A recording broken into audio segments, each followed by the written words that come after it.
dengan mushaf, yaitu susunannya yang kemudian kita bacakan sampai saat ini, tertulis di antara 2 jilid, berisi firman Allah Subhanahu wa taala saat dibacakan. Maka Al-Fatihah disebut demikian karena ia membuka surah pertama dalam mushaf. Dimulai dengan surah ini, dibuka dengan untayan-untayan di ayat ini, dan hingga diakhiri sampai dengan ke surah An-Nas. Namun demikian, Al-Fatihah alnya juga memiliki makna istighraq, sesuatu yang luas jangkauannya, menyeluruh sifat keistimewaannya. Disebut demikian seakan memberikan kesan dan pesan kepada kita bahwa al di sini menunjukkan sesuatu yang luas terkait dengan semua jenis kebaikan. Fatihah artinya pembuka, taknya sifat. Jadi kalau ingin dibukakan sifat-sifat kebaikan kepada kita di semua aspek kehidupan, baik dalam fisik kita yang sehat, baik dalam rizki kita, baik dalam kemuliaan hidup kita, baik dalam segala aktivitas yang kita lalui dari ujung kepala sampai ujung kaki, maka pelajarilah seluruh isi Al-Fatihah ini. Maka Anda akan mendapatkan bimbingan dan mendapatkan kemuliaan dari Allah Subhanahu wa taala yang akan membuka semua sifat-sifat kebaikan dalam hidup kita. Karena itulah surah Al-Fatihah juga disebut dengan surah Asy-Syafi, yang memberikan nilai-nilai kemuliaan, kebaikan, pembuka pintu kesehatan bagi orang-orang yang diuji dengan penyakit. Asy-Syafi, Al-Kafi, sesuatu yang dicukupkan dengannya, yang menjangkau semua hal kebutuhan yang kita perlukan dalam kehidupan di dunia. Jadi kalau kita amalkan isinya, semua hal yang baik-baik dalam kehidupan kita di dunia sampai ke akhirat akan dibukakan oleh Allah Subhanahu wa taala. Apa yang Anda butuhkan? Apa yang Anda perlukan? Apakah kemudahan dalam beraktivitas? Apakah kemudahan dalam rizki? Amalkan isinya, maka kita akan dimudahkan dan diistimewakan oleh Allah Subhanahu wa taala. Demikian dengan nama-nama yang lainnya, sampai diberikan nama 14 kurang lebih untuk menunjukkan luasnya jangkauan kemuliaan dan sifat-sifat kebaikan yang dimiliki oleh surah ini. Lalu pertanyaannya, bagaimana kemudian mendapatkan hal yang dimaksudkan tadi? Kalau sakit, cepat sembuhnya. Orang dulu dibacakan sekali Al-Fatihah, dengan izin Allah langsung sembuh. Kalau kita ada kesulitan rezeki, cepat didatangkannya. Orang dulu kemudian mengamalkan surah Al-Fatihah, maka bahkan ada orang yang belum minta, sudah langsung disediakan oleh Allah Subhanahu wa taala. Demikian dengan aspek-aspek yang lainnya. Karena itu penting bagi kita untuk mengetahui isi surah ini, kemudian mengamalkan kandungannya, tidak sekedar membacakannya, tapi tidak mengetahui isinya, tidak paham kemudian kandungannya, sehingga saat kita mengamalkan isinya, kita tidak disertai dengan pemahaman yang baik, dan tidak merasakan bagaimana kemuliaan surah yang dimaksudkan. Yang paling berbahaya, dibaca iya tiap hari, tapi nggak diamalkan isinya, itu persoalannya.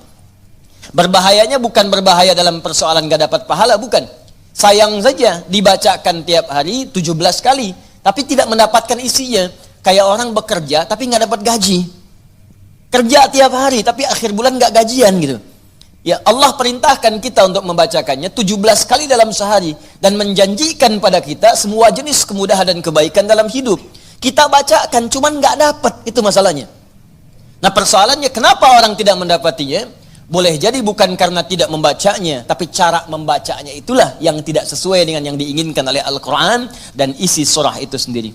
Karena itu coba kita gali bagaimana kemudian surah ini diurutkan ayat-ayatnya dan dijelaskan oleh Allah dengan untayan firman-Nya yang sangat luar biasa. Baik, di pertemuan yang lalu kita telah mulai dengan ayat yang pertama. Begini cara memahaminya. Al-Fatihah. Kalau kita ingin memulai bacaan Al-Quran, maka mulai dengan surah ini. Itu yang khusus. Al-Fatihah. Jika kita ingin mendapatkan semua jenis kebaikan dalam hidup dunia akhirat, maka mulai pahami ayat-ayat berikut ini. Cara memahaminya, 1. Bismillahirrahmanirrahim. Baik, Bismillahirrahmanirrahim. Amalkan bagian ayat yang pertama yang memiliki 5 makna dalam kalimat atau ayat yang telah disebutkan tadi. Huruf ba, kedua ismun, ketiga Allah, keempat ar-Rahman, kelima ar-Rahim. Ba yang memiliki 14 makna. Di antaranya di ayat ini ada makna yang terkait dengan ghayah, tujuan. Ada ilsaq, sesuatu yang lekat sekali, dekat, tak terpisahkan. Kemudian musahabah, yang mengawasi kemanapun kita beraktivitas. Kemudian ada istighraq, sesuatu yang luas, menyeluruh, ya, tanpa kecuali. Lalu kita mengatakan bismillah, baknya kita sebutkan, ini artinya jadikan semua aktivitas kita tanpa kecuali, istighraq. Dari bangun tidur sampai tidur lagi, lakukan ghayah semua lillah, karena Allah Subhanahu wa taala. Jadi kalau ingin dibukakan pintu kebaikan oleh Allah, Al-Fatihah, ingin semua dibuka baik, seluruh aktivitas kita, maka niatkan semua yang baik-baik karena Allah. Itu kunci pertamanya. Bangun tidur, niatkan karena Allah. Di begitu Anda bangun, niatkan semua aktivitas karena Allah Subhanahu wa taala. Karena itu saat kita bangun tidur, semua ditujukan karena Allah. Alhamdulillahilladzi ahyana ba'dama amatana wa ilaihin nusyur. Jadi kalimat pertama dengan akhir itu karena Allah. Alhamdulillah, terima kasih ya Allah, saya diberikan kesempatan hidup lagi saat ini. Padahal engkau bisa wafatkan aku dalam tidur tadi. Dengan izinmu, ya, sesuai dengan ajal darimu, aku diberikan semua kesempatan untuk hidup lagi. Alhamdulillah, semua pujian aku berikan kepadamu. Lillah. Di ujungnya, wa ilaihin nusyur. Maka sekarang aku akan beraktivitas mencari bekal sebagai persiapan pulang kepadamu. Wa ilaihi, untuk Allah Subhanahu wa taala. Makanya kalau Anda mengucapkan doa ini saat bangun tidur, kita sudah berjanji, semua aktivitas di hari itu kita akan tujukan karena Allah saja. Mencari bekal, bukan karena yang lain. Jadi kalau Anda ucapkan doa tadi, berarti nanti makannya karena Allah, minumnya karena Allah, bekerjanya karena Allah, salatnya karena Allah, infaknya karena Allah, merawat anak karena Allah, semua karena Allah. Ghayah. Awas, hati-hati ya, hati-hati. Maka dampaknya orang yang semua aktivitasnya dilakukan karena Allah Subhanahu wa taala, maka fungsi ba yang ketiga. Satu tadi ghayah, kedua istighraq, yang ketiga ilsaq dan musahabah. Lekat dan diawasi oleh Allah. Kalau dulu kita contohkan orang yang meniatkan semua aktivitas karena Allah, maka yang kedua rumusnya, rasakan seakan-akan aktivitas itu diawasi oleh Allah Subhanahu wa taala dengan pengawasan yang lekat seperti lem yang menempel, yang menyatukan dua sisi. Ya, mau minum, rasakan diawasi oleh Allah. Bismillah, minum, lakukan karena Allah. Maka mohon maaf, ketika minum Anda dikerjakan karena Allah dan merasa diawasi oleh Allah, ini kuncinya. Awas, ini kuncinya. Karena ada orang yang melakukan sesuatu karena Allah, tapi nggak merasa dilihat, nggak merasa diawasi. Ini saya tanya pada Anda, maaf ya, tadi saat sholat itu, sholatnya karena Allah bukan? Jawab aja, karena Allah bukan? Karena Allah. Baik, kalau sesuatu dikerjakan karena Allah, maka rumus keduanya, rasakan Allah mengawasi kita. Pertanyaan saya yang kedua, saat Anda sholat tadi, saya sholat, kita sholat, merasa nggak diawasi Allah? Merasa nggak dilihat Allah? Karena beda antara orang yang merasa diawasi dengan yang hanya mengerjakan saja, itu lain. Akan beda. Silahkan Anda bekerja, merasa diawasi, Anda akan serius dalam pekerjaan Anda. Mahasiswa yang sedang ujian, merasa diawasi, itu akan fokus kepada soal. Susah, mau noleh kanan, khawatir, ada CCTV. Mau noleh kiri juga khawatir, karena terawasi, dia akan fokus. Makanya orang sholat itu kalau benar-benar sholatnya merasa diawasi, dia fokus, gak akan nengok kanan kiri. Gak ada istilahnya ketika takbir Allahu Akbar, tangannya gak sedekap nih. Tahiyatnya kok gerak-gerak ya. Atau bahkan saat sholat mikirkan yang lain. Allahu Akbar, tender ya Allah, tender. Allahu Akbar, WhatsApp belum dibalas. Allahu Akbar, status belum diupdate. Jadi kalau kita benar-benar merasakan diawasi Allah, bahkan kita pun akan belajar bagaimana cara membacakan bacaan dalam sholat supaya benar. Karena malu gitu. Malu baca Al-Fatihah, bacaan belum bagus. Dan merasa didengar Allah, kan malu. Anda bicara di depan saya, bicaranya nggak jelas, Anda sendiri sudah nggak enak. Ustadz Adi, saya mau bertanya, silahkan. Kan kalau kedengaran nggak jelas pun, saya dengarnya pun nggak paham, Anda nyampaikan pun nggak enak. Sekarang Anda sholat setiap hari 5 waktu menghadap Allah, belum tambahan sholat sunnah, dan Anda sadar bacaan Anda belum bagus, tapi anehnya merasakan didengar oleh Allah dan diawasi. Apa nggak malu gitu? Coba deh satu kali rasakan hal yang demikian. Jadi kalau kita memang merasa, itu dampaknya lain ke dalam ibadah kita. Nanti rumus terapannya, aktivitas harian kita. Ini minum, ini memang minum ini pekerjaan sederhana. Tiap hari kita minum. Cuman ada beda ketika minum kita itu merasa dilihat Allah. Maka saya katakan di pertemuan lalu, mustahil Anda akan menyentuh minuman yang tidak disukai oleh Allah. Mustahil. Jangankan menyentuh yang dilarang Allah, mau minum pakai tangan kiri pun rasanya nggak enak. Pasti Anda akan pindahkan itu kepada yang lebih baik. Paham sampai sini ya? Ya sama dengan proses begini, mencari nafkah, bekerja, dari di jalan, dari baca, berpakaian. Kalau semua dikerjakan karena Allah, demi Allah saya katakan, mustahil dalam pekerjaan bisa mudah menyentuh yang diharamkan oleh Allah. Gak mungkin. Gak mungkin mau terima proyek yang haram, itu mustahil. Mustahil ikutan tender yang haram, mustahil. Mustahil menjerumuskan diri pada yang tidak disukai oleh Allah. Karena merasa dilihat Allah.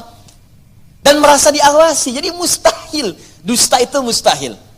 Bohong itu mustahil. Korupsi mustahil. Nyogok gak mungkin.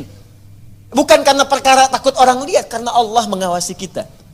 Makanya dulu, sahabat tuh ketika diajarkan seperti itu, bahkan anak-anak kecil, jangankan yang tinggal di kota, di ujung yang paling dalam di padang Sahara, yang sulit ada orang setiap waktu, yang kalau lewat cuman kambing gurun dengan unta, Anda bayangkan. Lewat kambing gurun unta, kambing gurun unta, kambing gurun unta. Tapi perhatikan bagaimana mereka mengamalkan huruf ba dalam Bismillahirrahmanirrahim. Diuji oleh sahabat Umar bin Al-Khattab radhiyallahu taala anhu. Lewat padang pasir, kelihatan anak muda sedang menggembala. Saat menggembala itu, menggembala kambing, ditanya oleh Umar, diuji. Kata Umar, saya mau beli sebagian dari kambingmu itu. Kata orang ini bukan punya saya, punya tuan saya. Punya tuan saya. Kata Umar, tuanmu kan gak ada di sini. Ini padang pasir yang luas. Orang yang gak ada, beli aja, bilang dimakan serigala. Apa kata penggembala ini? Lalu di mana Allah? Idzan fa'ain Allah. Bayangkan penggembala saja di padang pasir yang orang yang gak ada, yang gampang saja bilang ini dimakan serigala, dapat keuntungan banyak gitu. Ya, luar biasa. Yang dia katakan pertama kali, bukan sekedar menolak, gak mau takut ketahuan sama tuan, takut ketahuan sama pemiliknya, takutnya tidak. Pertama kali jawaban yang keluar, idzan aina Allah. Lalu Allah di mana? Allah di mana? Demi Allah saya katakan hakul yakin kalau setiap muslim merasakan dalam dirinya bahwa dia diawasi oleh Allah Subhanahu wa taala, maka lurus, damai, tenang, tentram dan baik semua urusan kehidupan. Gak ada penipuan dalam perdagangan, gak ada penipuan dalam hal-hal interaksi kehidupan, tidak ada kecurangan, tidak ada keburukan, semua baik karena merasa dilihat oleh Allah Subhanahu wa taala. Itu baru huruf ba. Baru ba. Coba tiap hari kita baca itu. Satu huruf ini aja. Mohon maaf ya, selama hidup kita udah diamalin belum? Satu huruf ini aja. Ayo suami sama istri, berapa kali berkata hal-hal yang tidak tepat? Istri terhadap suami, berapa kali menerangkan sesuatu yang tidak tepat? Anak pada orang tua kepada anak. Walaupun hal-hal yang ringan, Papa mau permen, nanti Papa beliin 1 truk. Kapan truknya datang? Ini huruf ba saja 1 gitu. Anda menuntut banyak dari Allah, tapi Allah meminta kita mengamalkan 1 huruf aja, kita nggak maksimal. Coba lihat tuntutan kita setiap hari. Ya Allah lancarkan usahaku, ya Allah luluskan dalam kuliahku, ya Allah mudahkan pernikahanku, ya Allah berkahi hartaku, ya Allah lancarkan pekerjaanku. Banyak yang diminta, sembuhkan aku. Kata Allah, aku berikan semuanya. Amalin 1 aja huruf ba. Ba. Ketika benar mengerjakannya, ismun bimakna sumuun, bimakna raf'un, terangkat, dimuliakan, ditinggikan. Ketika benar mengamalkannya, maka Allah akan berkenan meninggikan derajat kita, memuliakan kita pada semua aktivitas yang kita kerjakan dalam kehidupan kita. Syaratnya 1, kerjakan semua karena Allah Subhanahu wa taala. Allah sifatul uluhiyah wal ubudiyah, al-ma'budu bil haqqi awil haqqil ma'bud. Bukan sekedar menunjukkan aktivitas karena Allah saja, tapi lekatkan 2 sifat saat mengerjakannya. Saya mau minum ya, saya ucapkan bismillah. Bukan sekedar merasakan Allah mengawasi kita saja, tapi rasakan yang mengawasi kita punya sifat uluhiyah, sifat ketuhanan. Ini Tuhan saya, Allah. Gambarannya begini, maaf ya, gambarannya begini. Pimpinan saja, pimpinan di kampus, rektor mengawasi ujian Anda serius. Pimpinan di kantor, mudir, direktur utama mengawasi Anda begitu serius. Pengawas saat Anda bekerja, maaf, di sekolah, di SD, di SMP, di SMA ada pengawas, maka semua guru-guru serius. Semua serius. Sekarang yang mengawasi kita bukan makhluk lagi, pencipta rektor, pencipta direktur, pencipta kemudian pengawas, pencipta semuanya. Jauh di atas mereka semua. Maka orang-orang yang merasakan langsung Allah, Tuhan yang mengawasi saya, maka setidaknya keseriusan itu lebih bertambah daripada sebelumnya. Itu poinnya. Dirasakan saat Anda mengerjakan sesuatu, langsung Allah yang mengawasi saya nih, bukan yang lain. Di saat bekerja rasakan Allah yang mengawasi saya. Saya nggak peduli ada manajer, nggak ada direktur, terserah. Ada supervisor, tidak ada supervisor, terserah. Yang penting Allah mengawasi saya. Itu poin pertama. Awas, ini perkaranya ringan nih, ya. Kelihatannya sedikit kecil, ringan, tapi dampaknya besar si Allah Subhanahu wa taala. Jika benar kita mengerjakannya dengan menuhankan Allah dan merasakan pengawasan Allah Subhanahu wa taala, maka nanti lihat dua terakhir di bagian penutup ayat tadi. Yang kedua, sifat ubudiyah. Ini yang sering gagal di sini. Haqqul ma'bud wal ma'budu bil haqq. Yang berhak untuk disembah dan yang disembah dengan yang sebenar-benarnya. Saya jelaskan di pertemuan yang lalu. Ya, siapa dia? Allah. Sifat dari nama Allah yang kedua adalah sifat yang menjadikan semua aktivitas kita niatkan sebagai ibadah karena Allah yang dipertuhankan tadi. Jadi kalau mau minum, bukan sekedar minum, niatkan karena Allah sebagai ibadah. Kalau mau makan, niatkan karena Allah sebagai ibadah. Mau berpakaian, niatkan karena Allah sebagai ibadah. Makanya orang-orang yang berpakaian yang niatnya ibadah, gak akan cari pakaian yang ngebuka aurat. Katanya karena Allah, tapi pakaiannya aurat terbuka. Coba akhwat deh yang di bawah. Bu, iya. Coba ada ibu lihat. Bismillahirrahmanirrahim. Pakainya memang bismillah, tapi rambutnya tersingkap. Jilbabnya nggak dikenakan gitu. Lalu di mana Allah pada saat mengucapkan bismillah itu? Kok bisa ke masjid pakai mukena ditutup, keluar dari situ pakai rok lagi? Ustadz lihat, tidak. Cuman ya gimana gitu. Ya. Kebayang nggak? Pernah menemukan yang seperti itu? Tuh. Ya kok bisa gitu kan? Di luar pakai rok, begitu masuk masjid kemudian ditutup semuanya. Kenapa Pak? Ibu kenapa ditutup? Mau sholat Pak. Terus kalau sholat ditutup, iya. Kenapa? Kan menghadap Allah. Lalu Allah itu cuma ada di masjid. Allah cuma ada di musola. Idzan fa'in Allah. Sholat itu kan melatih kita untuk merasa dekat dengan Allah. Makanya disebut sholat. Coba lihat sini. Fokus. Kelihatan nggak? Enggak. Nih, sholat. As-salah. Begini. Lihat baik-baik ya, fokus dikit saya terangkan agak panjang. Ini asal katanya, kalau kita gali ke dasar-dasar yang paling awalnya, ini nanti dari kata silatun, as-silah. Kata kerjanya dari wasala, yasilu, silatan, wasalatan. Sesuatu yang tersambung erat, sulit dipisahkan. Silah, sesuatu yang tersambung erat, sulit dipisahkan. Pernah dengar kata ini? Silaturahim? Ya, kami kumpul-kumpul saat ini untuk mengeratkan silaturahim. Silah itu sudah erat. Ya, silaturahim hubungan kasih sayang yang erat. Saking eratnya, jangankan saat kumpul, saat bubar pun masih tersambung hubungan itu. Di mana cirinya? Maaf, kesuksesan silaturahim itu bukan saat kumpul saling sapa, bukan. Kalau kumpul menyapa, wajar orangnya ada. Kalau kumpul tertawa, wajar orangnya pun ada. Silaturahim itu kalau ingin dilihat suksesnya saat pulang, apakah dia masih mendoakan Anda? Apakah masih mengingatkan Anda dalam kebaikan? Akhi besok taklim ya. Akhi malam tahajud ya. Kemudian Anda doakan tanpa sepengetahuan dia. Ya Allah sayangi sahabat saya. Ya Allah kekalkan hubungan kami sampai dengan ke surga. Ya Allah, jaga keluarga dia dalam kebaikan. Ya Allah, sehatkan semua anggota keluarganya. Ya Allah, jadikan kami bersaudara keluarga kami dengan keluarga dia. Itulah silaturahim, silah, hubungan yang erat, yang tak terputuskan dan tidak tersekat oleh tempat dan keadaan serta waktu. Itu silah. Nah, kalau kita ingin menjadikan latihan supaya kita terhubung dengan Allah, kapanpun, dimanapun, tanpa disekat oleh tempat dan waktu, maka latihannya untuk mendekat kepada Allah disebut dengan sholat namanya. Di sholat ini cara kita terhubung dengan Allah. Supaya saat terhubung itu, bukan cuma di masjid, nggak ada sekat tempat dimanapun tersambung dengan Allah. Dikeluar dari masjid, ingat Allah. Makanya orang yang jalannya keluar dari masjid ingat Allah, maka jalannya pun jalan yang merasa diperhatikan oleh Allah. Nggak akan dia sombong. Dan gak akan pernah tertukar sendal.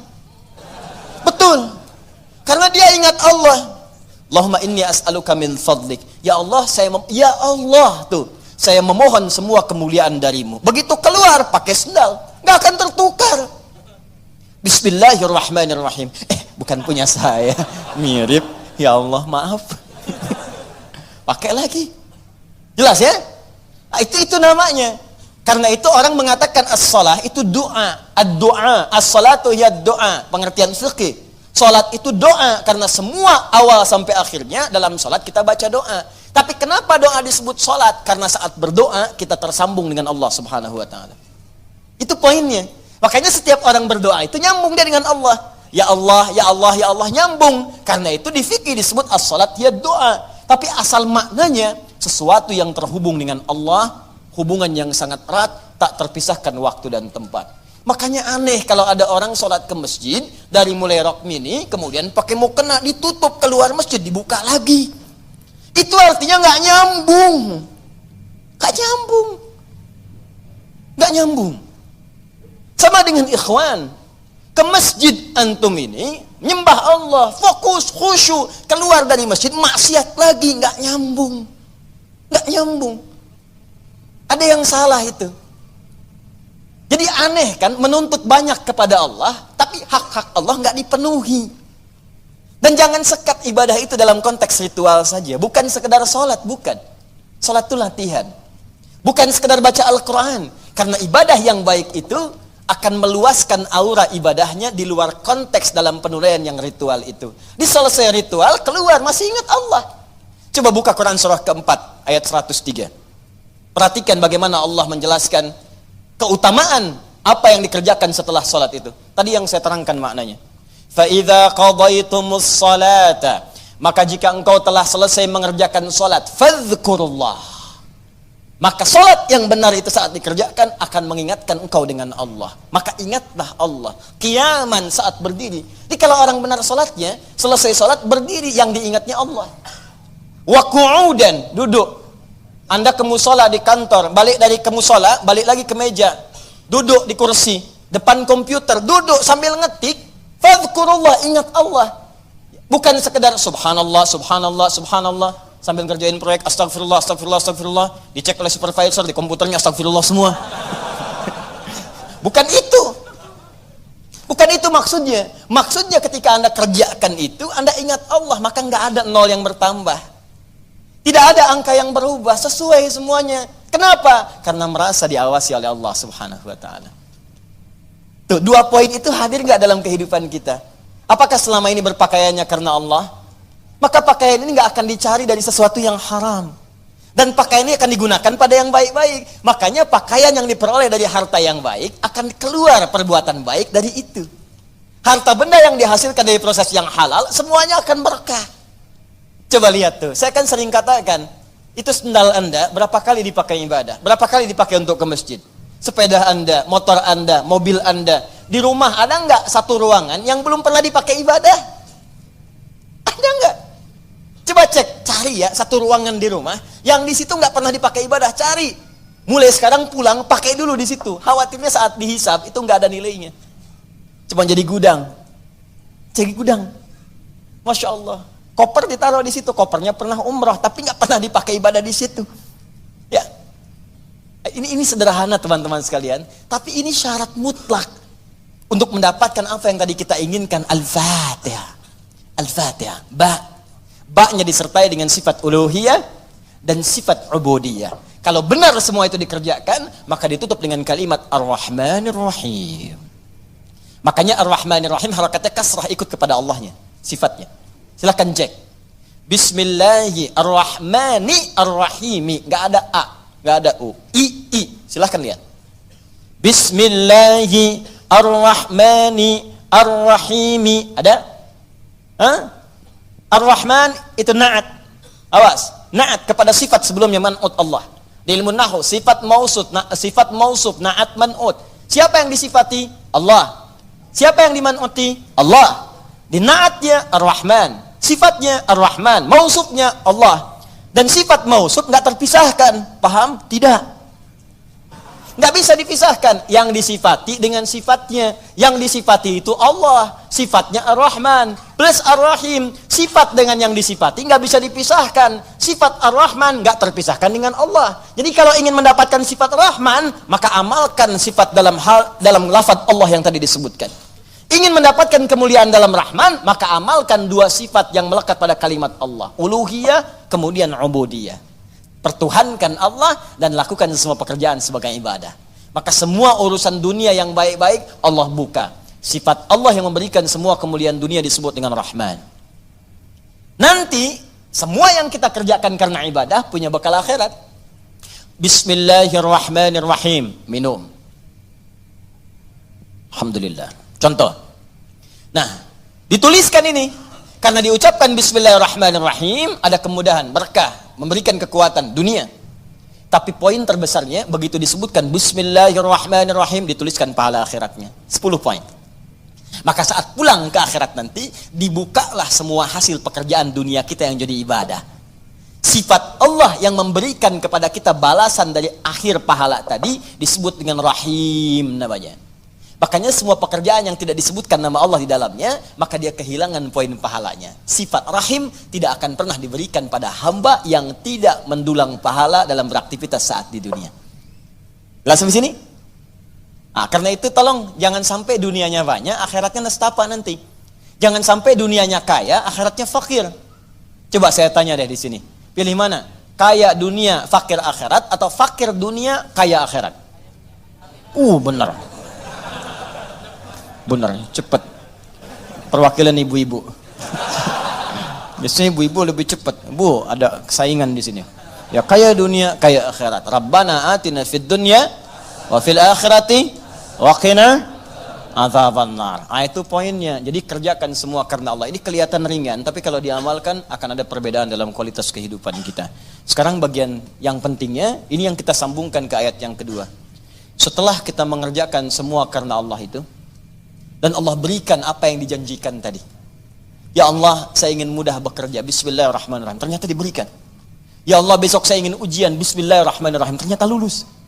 Ya Allah, besok saya akan lamaran. Bismillahirrahmanirrahim. Diterima lamarannya. Ya Allah, besok saya akan menikah. Bismillahirrahmanirrahim. Lancar akadnya. Lantas apa yang harus kita lakukan setelah Allah berikan semua itu untuk bisa mengabadikan nikmat yang diberikan tadi atau bertambah dari yang sebelumnya?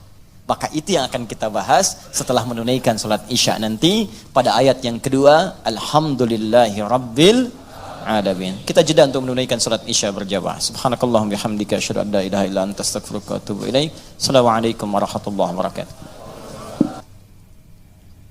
Assalamualaikum warahmatullahi wabarakatuh. Alhamdulillah. Wassalatu wassalamu ala Rasulillah wa ala alihi wa sahbihi wa man wala wa ba'd. Saudara-saudariku, kita telah menunaikan salat Isya berjamaah. Semoga salat kita diterima oleh Allah Subhanahu wa taala. Kita lanjutkan kembali bahasan kita dan saya mengajak kita semua untuk mempraktekkan apa yang telah kita bahas. Minimal yang pertama, kita niatkan pelajaran kita ini sebagai ibadah karena Allah Subhanahu wa taala. Dan silahkan yang menemukan kelapangan di setiap tempat, kalau masih ada ruang, silahkan bisa berbagi sehingga tidak terlampau nanti lelah untuk berdiri. Kemudian yang kedua, jika menemukan tempat silahkan bisa langsung duduk dan menyesuaikan. Ya, dulu orang banyak berdiri untuk menunggu kendaraan, Di terminal nunggu bis berdiri, nunggu kereta berdiri. Sekarang Masya Allah di majlis ta'lim ada yang berdiri. Mudah-mudahan itu pertanda kebaikan-kebaikan insya Allah. Ya. Cuman kelamaan berdiri juga nggak baik.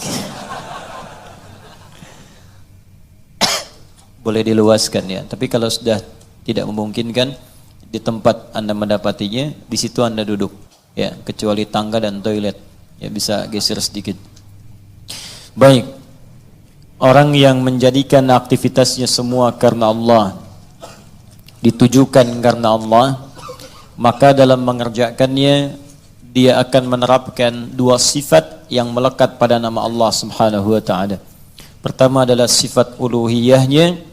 Rasakan saat mengerjakan itu diawasi oleh Allah Subhanahu wa taala sebagai Tuhan yang menciptakan kita dan akan yang menanyai kita di hari kiamat saat kita kembali kepadanya.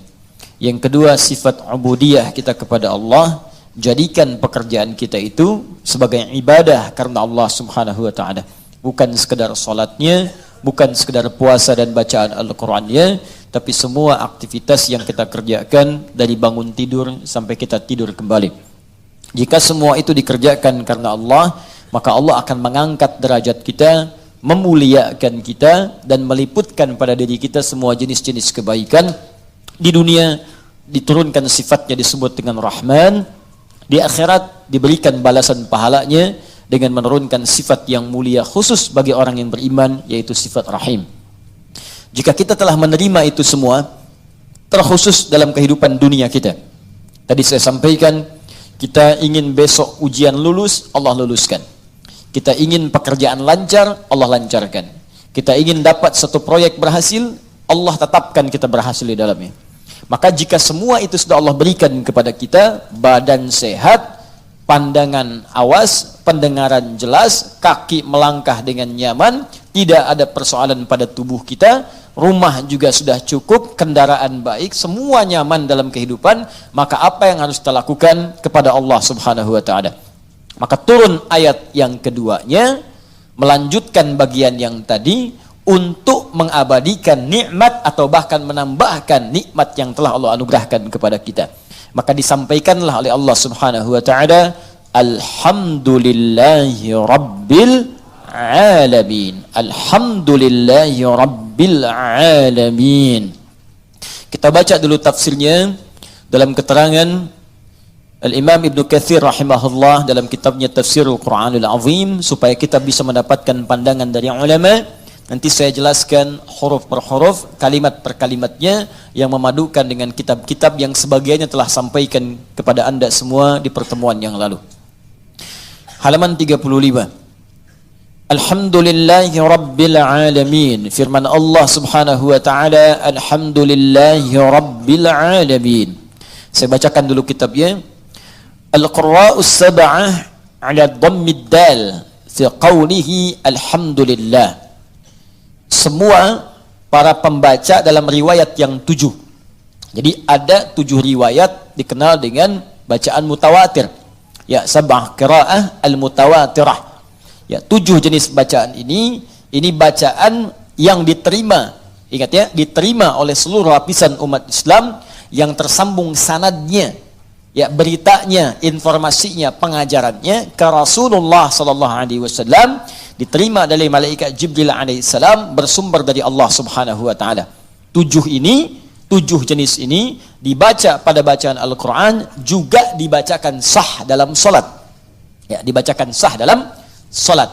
Ya, misal kita dalam bacaan Al-Fatihah ada ayat, nanti kita akan baca Maliki Yaumiddin.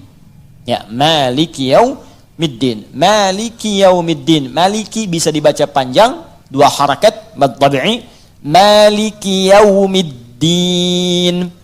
Boleh dibaca pendek di mimnya, ma-nya. Maliki Yaumiddin. Maliki Yaumiddin. Kan?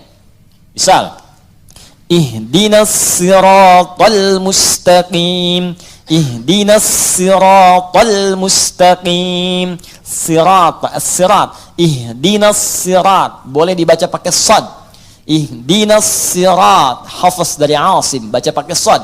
ihdinas siratal mustaqim. Qunbul baca pakai sin pada awalnya, ihdinas sirat.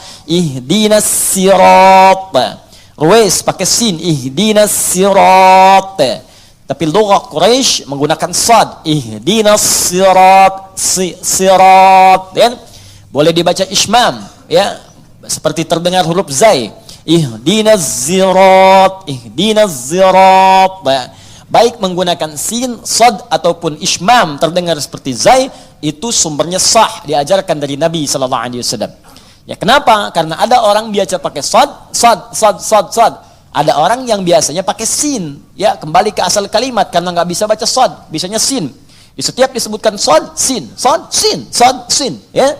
Wah, ihdinas sirat, dia pakainya sin, ihdinas sirat. Ya, dipaksa-paksa sampai kiamat kurang 2 hari, ya, susah. Menglidahnya begitu.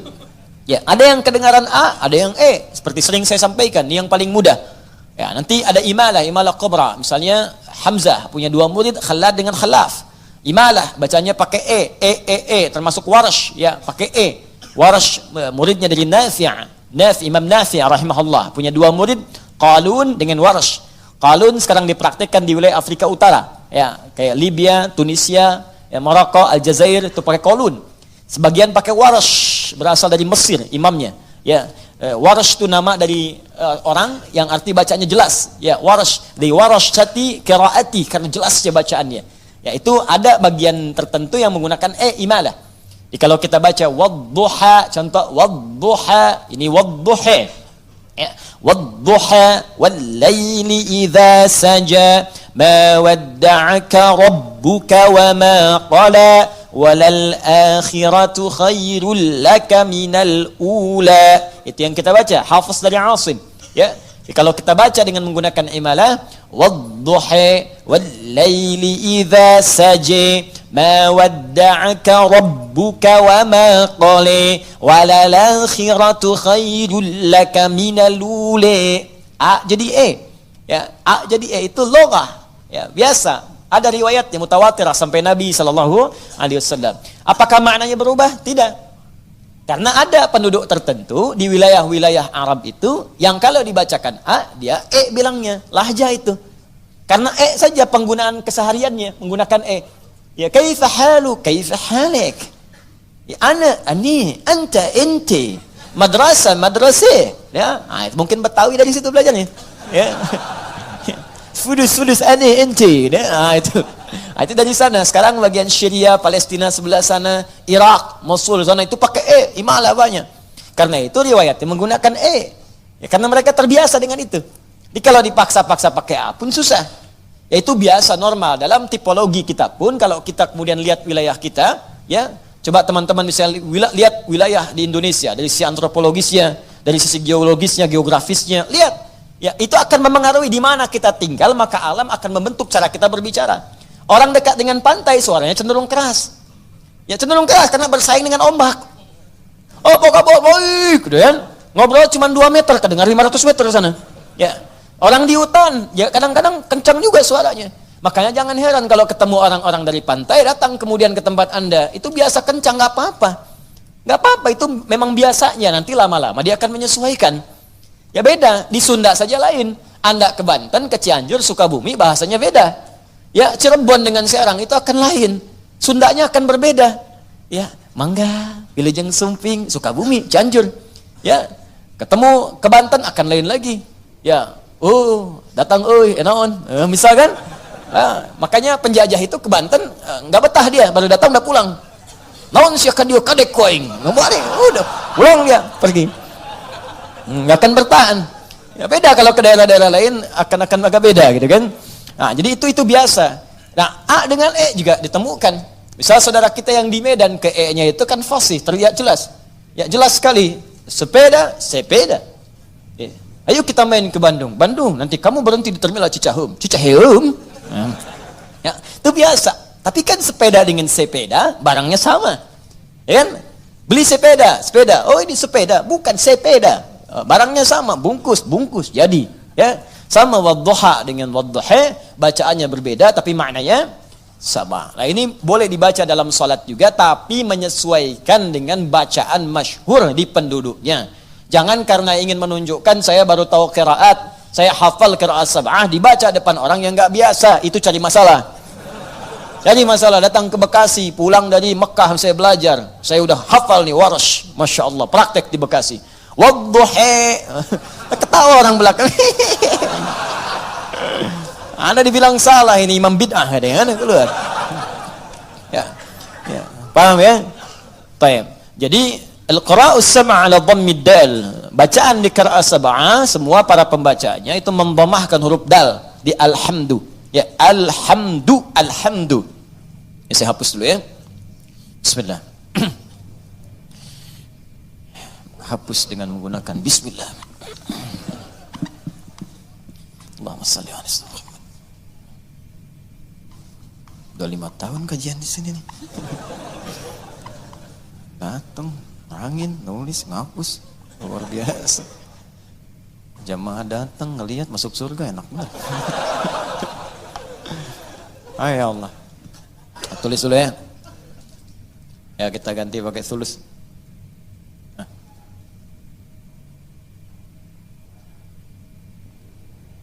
Nah, ya. Alhamdu. Ini khat thuluth namanya. Dia ada diwani, ada thuluthi, ada naskhi. Ya. Yang terbaru saka namanya. Khat saka hoyong. Baik, yang pertama al-qira'us sab'ah 'ala dhammid dali fi qawlihi alhamdulillah. Al-qira'us sab'ah semua bacaan yang 7 itu kemudian menggunakan dhammah, ini harakatnya, dhammah rafa' dal pada huruf dal. Dibacaannya alhamdulillah. Ya, kalau saya sempurnakan, coba tambahkan dulu untuk nasakh ya supaya bisa mudah dibaca. Alhamdulillahi rabbil alamin. Ya. Alhamdulillah. Rabbil alamin. Ya. Perhatikan sini. Yang pertama pakai dhammah. Ini yang dibaca dalam salat, di luar salat seperti kita baca mushaf Al-Quran atau sedang murajaah Al-Fatihah. Dibacaannya alhamdu, bukan alhamda pakai fathah atau alhamdi pakai kasrah. Ya, apa bacanya? Du, alhamdu pakai dhammah. Jadi kalau dibaca dalam salat, jangan baca menggunakan fathah alhamda atau kasrah alhamdi, tidak. Baca menggunakan dhammah, alhamdulillah. Huwa mubtada'un wa khabarun. Huwa mubtada'un wa khabar. Di hukum i'rabnya, di gramatikal bahasa Arab, alhamdu itu mubtada. Mana khabarnya? Lillahi rabbil alamin. Alhamdu. Apa mubtada? Apa khabar? Nah, ini yang berdampak nanti pada pemaknaan. Ya, berdampak pada pemaknaan. Mubtada itu dalam kaidah bahasa disebut dengan setiap kata berada di awal kalimat. Wah, setiap kata berada di awal kalimat mubtada. Nah, fokus ya, baik-baik. Setiap kata berada di awal kalimat. Itu baru nahwu. Mubtada'un marfu'un wa alamatu raf'ihi dhammatun zahiratun fi akhirih wa tanwinuhu mahdhufun lidukhulil alifi wal lam 'alaihi. Ya, alhamdu itu mubtada.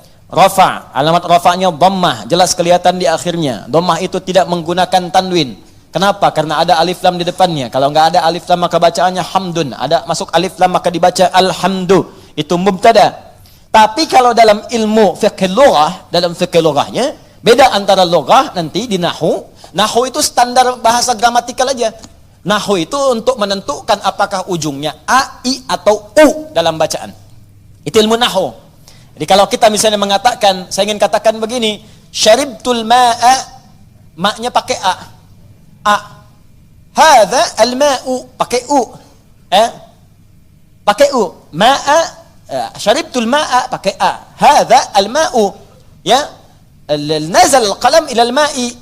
Ma'a, ma'u, ma'i. Kapan dibaca ma'a, kapan dibaca ma'u, kapan dibaca ma'i. Itu nahwu namanya. Jelas ya? Maka nahwu berkaitan dengan harakat akhir. Perubahan-perubahan kata, yang kata kerja itu saraf nanti. Perubahan kata kerja saraf. Tapi nanti kalau ingin belajar apa maknanya, kenapa berubah di sini? Syaribtu dengan asyrabu apa bedanya? Ya. Kemudian istasyrabtu dengan syaribtu dengan tasyarabtu apa bedanya? Ilmu sharaf mengajarkan, tapi kalau ingin paham kedalaman perbedaannya, maka kita mesti belajar ke fiqh lughah. Nah, kenapa disebut mubtada? Apa kaitan dengan fiqh lughahnya? Perhatikan, mubtada itu segala yang terletak di awal. Segala yang terletak di awal. Segala yang terletak di awal sifatnya kalau dalam bahasa itu umumnya disegerakan. Awal disegerakan. Ingat, setiap yang terletak di awal, bukankah semua yang di awal itu segera sifatnya? Ayo lihat, semua yang ada di sab pertama yang awal-awal bukankah segera yang datang ke sini? Orang yang datang jam 5 tempatnya di awal, datang jam 6, jam 7 tempatnya agak ke belakang. Kenapa dia bisa di awal? Karena datang dengan segera. Paham? Nah, maka perhatikan baik-baik, ketika ini hukumnya menggunakan rafa. Rafa itu diangkat. Dhammah itu harakat banyak itu diangkat. Ya, lihat sini. Supaya enggak bingung. Ini mubtada, saya tulis dulu. Yuk kita praktek ilmu bahasanya. Ini dhammah. Dhammah itu yang harakat jelas? Nanti ada maknanya, nanti saya jelaskan. Kemudian sifatnya rafa' di atas, rafa'. Wa alamat raf'ihi dhammatun zahirah, rafa'. Mubtada sesuatu yang di awal. Sifatnya segera. Dhammah sesuatu yang terkumpul, banyak. Terkumpul. Ini saya bicara fikih bahasa ya, bukan bicara masalah hukum tajwid. Awas, bukan bicara nahwu, bicara fikih bahasa. Kalau bicara nahwu selesai dengan harakat dhammah, fathah, kasrah, khafad, nasab, kemudian rafa, selesai. Tapi kalau kita mau bicara lebih dalam, kenapa disebut dhammah? Dhammah kenapa disebut dhammah harakatnya Dari ilmu bahasa, karena saat dibacakan in dhamma, mengumpul di mulut kita itu suara kumpul. Fathah disebut fathah terbuka karena lisan kita terbuka saat mengucapkannya. Ya, kasrah disebut kasrah karena harakatnya pecah di lisan kita sehingga keluar kecil. Ya, turun ke bawah disebut khafad. Itu bacaannya. Tapi di fikih lughah beda maknanya. Beda. Sesuatu kalau menggunakan dhammah, in dhamma menunjukkan sesuatu yang banyak. Kalau ada harakat misalnya masuk menggunakan dhammah, harakatnya dalam satu huruf, itu di fikih bahasa makna pertamanya sesuatu yang mengandung hukum banyak. In dhamma yang dhammu. Sesuatu yang banyak terkumpul. Dah, tahan. Paham sampai sini? Kalau terletak di awal mubtada, di awal kalimat, alhamdu terletak di awal, nggak ada kalimat sebelumnya. Ayat kedua turun, alhamdulillahi rabbil alamin. Alhamdu, kalimat pertamanya, mubtada, terletak di awal, menunjukkan sesuatu yang sifatnya segera. Jelas?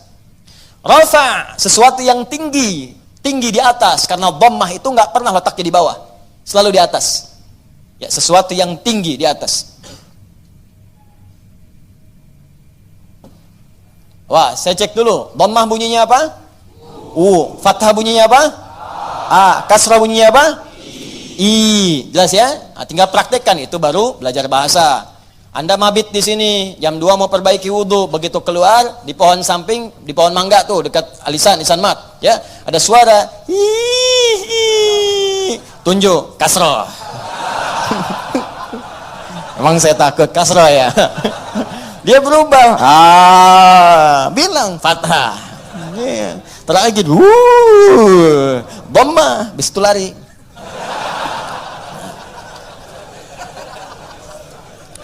Dah, paham? Nah, sekarang lihat, sekarang kita praktekkan tafsirnya. Ketika menggunakan dhammah disebut dengan mubtada. Perhatikan, alhamdu, sifatnya mubtada, hukumnya disegerakan.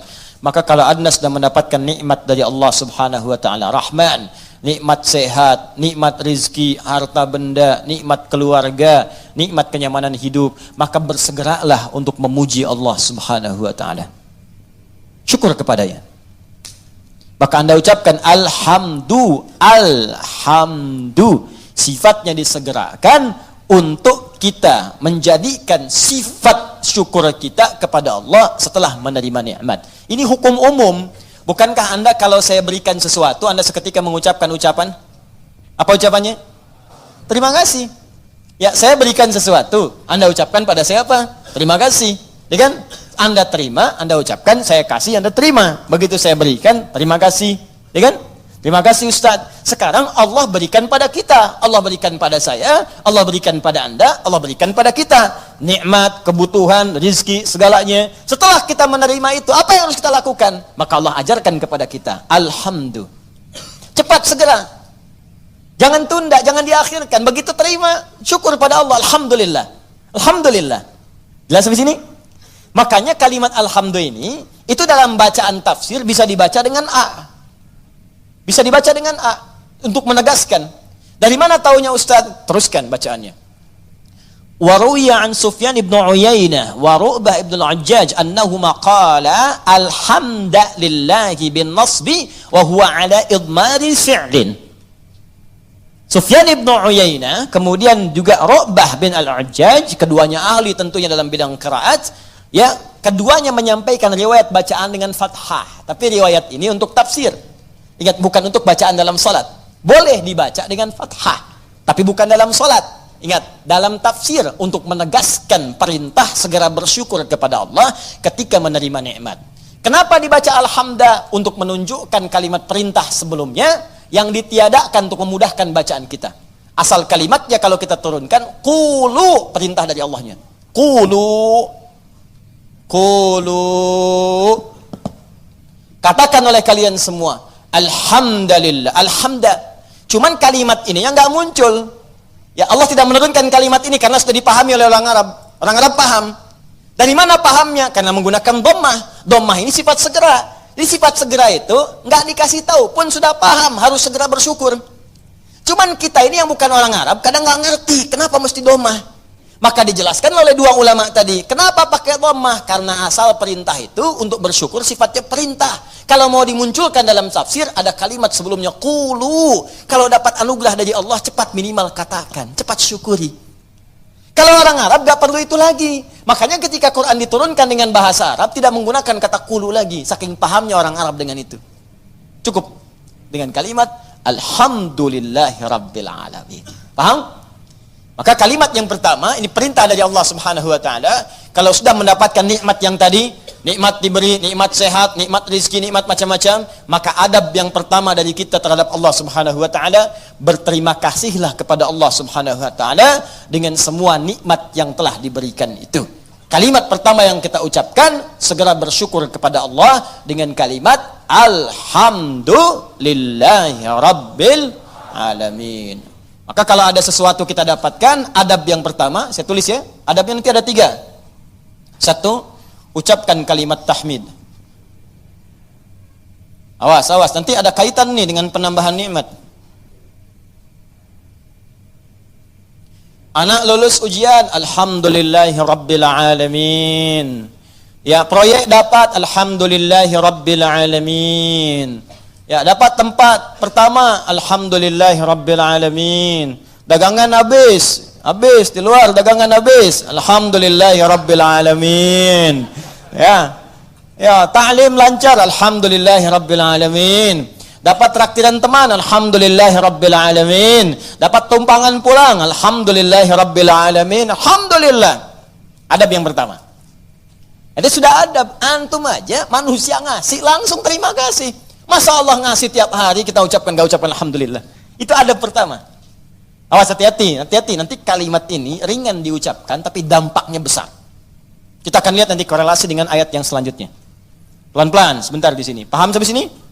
Baik, jadi pertama saya ulangi lagi, saat kita kemudian mendapatkan semua anugerah dari Allah berupa nilai-nilai kebaikan, maka adab yang pertama bersyukurlah kepada Allah dengan mengucapkan apa? Alhamdulillahi rabbil alamin. Baik, adab yang kedua, fokus. Perhatikan baik-baik. Bukankah di kalimat alhamdulillah ini ada alif lam? Ingat ya, ada apa? Alif lam. Saya sering katakan kepada kita semuanya, pada diri saya, pada Anda, pada kita semua. Alif lam pada umumnya terbagi 2 bagian, 2 fungsi. Masih ingat? 1, ma'rifah. Lam ta'rif. Menunjukkan sesuatu yang khusus. Yang kedua, istighraq. Ya, alif lam al-istighraq menunjukkan sesuatu yang sifatnya luas menyeluruh. Semua, segala tanpa kecuali. Ta'rif qalamun, spidol, pena, pulpen, qalamun, al-qalam, yang ini bukan yang lain. Sabburatun, papan tulis. As-sabburah, papan tulis yang ini khusus bukan yang lain. Sayyaratun, mobil, banyak di luar kendaraan. As-sayyarah, pakai alif lam, yang itu bukan yang lain. Salatun, umum, salat, gimana aja, mau cepat, mau lambat, bebas. As-salat, salatnya khusus, ada aturannya, ada ketentuannya, nggak bisa sembarangan. Nah, itu baru tahu alif lam ma'rifah saja. Kalau kita bisa baca Al-Quran dengan benar, kita paham. Kenapa kalimat salat dalam Al-Quran yang bermakna ibadah, dari takbir sampai salam, semua kalimatnya pakai alif lam. Kalau nggak pakai domir di akhirnya atau idhofah, pakai alif lam. Coba kalimat salat pertama Al-Baqarah ayat 3. Alladzina yu'minuna bil ghaibi wa yuqimunas shalah. 43. Wa aqimus salata wa atuz zakah wa aqimus salah. 45. Wasta'inu bis sabri was salah. 153. Ya ayyuhalladzina amanu ista'inu bis sabri was salah. 238. Hafidhu 'alas salawati was salatil wusta. Tadi dibacakan dalam salat Isya, Quran surat 17 ayat 78. Aqimis salata liduluki syamsi ila ghasaqil laili wa qur'anal fajr. Quran surah 29 ayat ke-45. Utlu ma uhiya ilaika minal kitab wa aqimis salat. Selalu pakai alif lam yang bermakna salat, ibadah. Kenapa menggunakan alif lam? Ingin memberi pesan kepada kita, kalau salat jangan sembarangan. Jangan semaunya. Asal salat. Amin. Masya Allah, zuhur 2 menit. Bayangin, paling nampak saat tarawih lah. Yang 11 rakaat 1 jam. Yang 23 ada yang 7 menit. Kok cepet amat sih? Amat aja nggak cepet-cepet. Lancar tiap tahun diulang-ulang, masa belum lancar juga? Lancar sih iya, tapi kan Nabi juga nggak begitu, John. Ada aturannya, ada tumakninahnya, kan? Ada ketenangannya. Kamu nggak tumakninah? Wah, tumakninah sedang sholat sendiri tuh, paling belakang perempuan. Bukan itu. Tenang, bacaan nyaman, fasihnya, kan? Ada harakatnya, ada tajwidnya, ada sifatnya, ada makhrajnya, ada ketenangannya, ada doanya. Itu aturan. Pakainya pakai alif lam. Ya, itu ma'rifah. Istighraq menunjuk pada yang luas tanpa ada kecualinya. Semua dicakup. Dan semua yang terdapat, tidak ada satu pun tersisa untuk yang lain. Semua tercakup. Nah, dua-duanya ini kita bisa terapkan dalam hukum kalimat alhamdu. Yang pertama, alhamdu. Kalau Anda ingin mengucapkan terima kasih, syukur kepada Allah Subhanahu wa taala, maka khususkan semua syukur itu hanya milik Allah saja. Jangan mengambil bagian darinya. Ini kalau sudah merasakan semua karena Allah, ini kan yang ngasih Anda selamat Allah. Yang ngasih anak Anda lulus bisa hafal Quran itu Allah. Yang bisa menjadikan Anda sukses dalam pekerjaan Allah. Kalau nggak berkehendak nggak bisa. Anda kerja sampai bertahun-tahun, sampai banting tulang, banting kepala, banting kaki, banting apapun, semua dibanting. Kalau Allah nggak berkehendak nggak akan jadi. Dan kita sadar karena Allah. Maka dari itu ketika kita mendapatkan adab pertamanya, bersyukur, terima kasih pada Allah. Khususkan pada Allah. Jangan ngambil bagian dari situ. Karena kita meyakini apa yang kita dapatkan semua sumbernya dari Allah. Paham? Nah, makanya jangan melibatkan diri kita. Ini adab keduanya. Jangan melibatkan diri kita saat kita ingin bersyukur dan mengucapkan terima kasih kepada Allah atas nikmat yang diterima. Contoh, Bu, ya. Ya karena ibu kan gak langsung di sini, ibu ada di bawah. Dan bisa teman-teman yang bergabung, ini kami khusus ruang atas untuk ikhwan, laki-laki. Ya, jangan ada yang pakai cadar di sini, ingat. Awas, begitu dibuka kumisan, tidak. Ini untuk ikhwan. Ya, bawah akhwat, ada bagian khusus. Coba deh ibu atau antum ikhwan ya, sering kemudian mengantar anak, ujiannya bagus, hafal Al-Quran, bagus.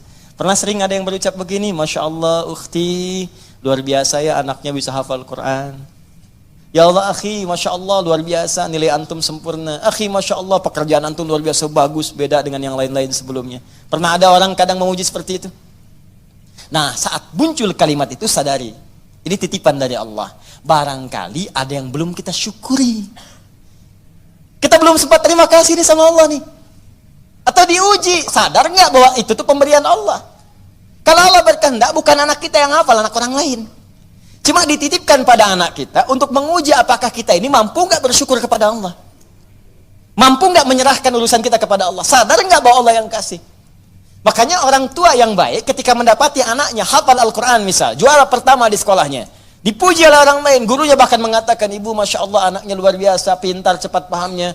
Alhamdulillahirrabbilalamin. Ini semua karunia Allah subhanahu wa ta'ala. Adab pertama. Tapi kalau sudah mengucapkan itu, hukum alif lam ma'rifah berlaku. Khususkan hanya pada Allah, kita jangan ngambil bagian dari situ. Kalau ngambil bagiannya, maka berkurang sifat pujiannya. Ibu Masya Allah anaknya luar biasa bu, cepat pahamnya, hafalan Qurannya sempurna. Yang lain 2 tahun, dia 2 bulan dah hafal, Masya Allah. Alhamdulillahirrabbilalamin. Semua karena Allah subhanahu wa ta'ala. Ya memang saya juga tiap hari sih ngasih. Saya dampingi, terus malam didoain, cek tahajud, sujud. Kalau cek mau bisa begitu, habis tuh. Jelas ya? Jadi jangan ambil bagian dari situ. Jadi kalau sudah al pakai alif lam, nggak ada walaupun, meskipun, walau demikian itu hilang. Ya, ada ikhwan misalnya kadar Allah sakit di rumah sakit.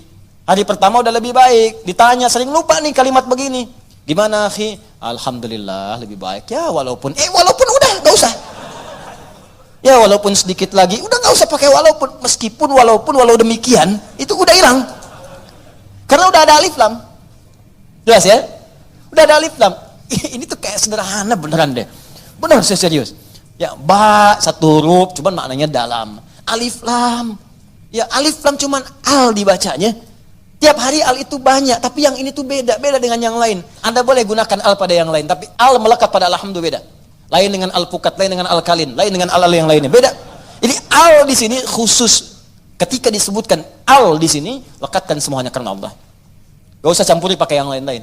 Makanya setan itu sering menggerakkan di hati kita pada sisi nafsu. Supaya itu dikurangi. Jadi nilai pahalanya berkurang. Bukan cuma nilai pahala, nanti saya sebutkan kalimat yang lainnya. Begitu nanti yang ini sempurna, turun nanti pernyataan dari Allah subhanahu wa ta'ala. Begitu benar, akan datang lagi yang lebih besar dibanding yang sebelumnya. Datang, meningkat lagi. Ini yang paling dahsyat. Tapi hukum yang kedua ini mesti berlaku. Jadi begitu ada pujian, ada apapun, ucapkan apa? Alhamdulillahirrabbilalamin. Tutup bagian diri kita yang ingin maju ke depan. Sudah. Tapi kenapa tapi Pak? Tapi semua ini dari Allah. Tidak ada peran saya sedikit pun di sini. Jelas sampai sini? Baik. Dan al berlaku yang kedua yaitu istighraq pada semua jenis kenikmatan yang kita raih. Ya, awas hati-hati, jangan cuma di satu sisi saja. Awas hati-hati. Lupa kita itu. Dapat yang terasa materi, alhamdulillah. Iya. Alhamdulillah. Dapat proyek, dapat promosi, alhamdulillah. Keturunan, alhamdulillah. Alhamdulillah. Tapi lupa. Bukankah mata ini kadang dirawat oleh Allah untuk tidak sakit? Berapa kali bersyukur dengan nikmat mata ini? Berapa kali bersyukur dengan nikmat telinga yang jelas terdengar? Berapa kali bersyukur dengan nikmat kaki yang bisa melangkah? Anda berharap-harap hebat dapat proyek segala rupa, diuji oleh Allah, sakit kaki aja, nggak bisa berangkat kerja, hilang tuh. Jutaan, ratusan ribu, sekian, sakit, hilang. Cuman kaki aja satu, kena duri aja, ya tak, dah. Telinga nggak berfungsi sedikit, pusing, capek. Mata, kena gangguan, proyek nggak bisa kelihatan, susah. Berapa kali kita bersyukur dengan semua nikmat ini? Kadang kita bersyukur dengan segala hal yang kita dambakan dan belum kita pegang, tapi kita lupa dengan semua nikmat yang telah Allah anugerahkan pada kita dan melekat pada jasad kita. Maka dari itu dipaksa kita untuk mengucapkan kalimat ini setiap selesai salat. Supaya ingat banyak nikmat yang telah Allah berikan pada kita, walaupun kita berharap-harap yang lain yang belum tentu kita butuhkan. Kalau bahasa yang lainnya mungkin, ini nikmat dah banyak yang kamu butuhkan, saya berikan, itu aja belum disyukuri, kamu minta yang lain. Itu aja belum mampu nyukurin, kenapa minta yang lain? Yang belum tentu kita butuh, belum tentu kita perlukan. Makanya setelah kita subhanallah ba'da salat, apa yang diucapkan? Alhamdulillah, supaya sadar telah banyak nikmat yang kita peroleh, yang kadang kita menuntut banyak hal yang belum tentu kita butuhkan, tapi kita telah mendapatkan limpahan rahmat yang telah kita perlukan selama hidup kita. Jelas? Nah, bagian terakhir, adab yang ketiga. Ini adab pertama, ucapkan tahmid. Ya, satu. Adab yang kedua, jangan mengambil bagian. Atau kita bisa tegaskan dengan kalimat, tujukan khusus kepada Allah, khusus kepada Allah. Jadi jangan mengambil bagian dari tahmid kita itu. Saya naikkan ke atas sebagai adab kepada Allah. Dalam semua nikmat yang Allah berikan kepada kita, baik terasa ataupun yang belum terasakan.